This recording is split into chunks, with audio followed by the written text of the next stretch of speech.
ভাই, পাকিস্তানকে স্বেচ্ছায় জিততে দিয়েছে বাংলাদেশ। মিরপুরে সিরিজের শেষ টি-20তে বাংলাদেশ হেরেছে ৭৪ রানে। সিরিজ জিতেও শেষ ম্যাচে বাংলাদেশের এমন নিষ্প্রাণ পারফরম্যান্স ভালোভাবে নিতে পারেননি সাবেক পাকিস্তানি ক্রিকেটার বাসিত আলী। সরাসরি অভিযোগ করেছেন বাংলাদেশ ইচ্ছে করে হেরেছে।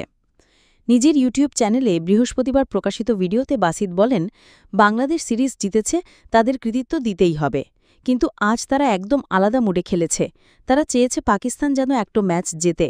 এটাই বাস্তবতা। এই কথাগুলোর পর থেকেই সামাজিক যোগাযোগ মাধ্যমে শুরু হয়েছে তীব্র প্রতিক্রিয়া। তবে বাসিত থেমে থাকেননি।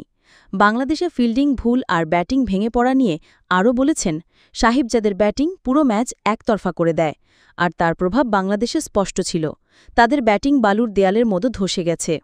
বাংলাদেশের শরীরী ভাষা নিয়েও মন্তব্য করেন বাসিত।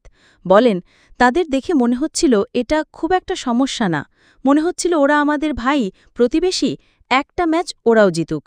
এটাই ছিল বাংলাদেশের বডি ল্যাঙ্গুয়েজ। সেই ম্যাচে পাকিস্তান ছিল অন্যরকম ছন্দে। ওপেনিংয়ে পরিবর্তন এনে সাহিবজাদা ফারহানকে খেলানো হয়। তিনি ৪১ বলে করেন ৬৩ রান।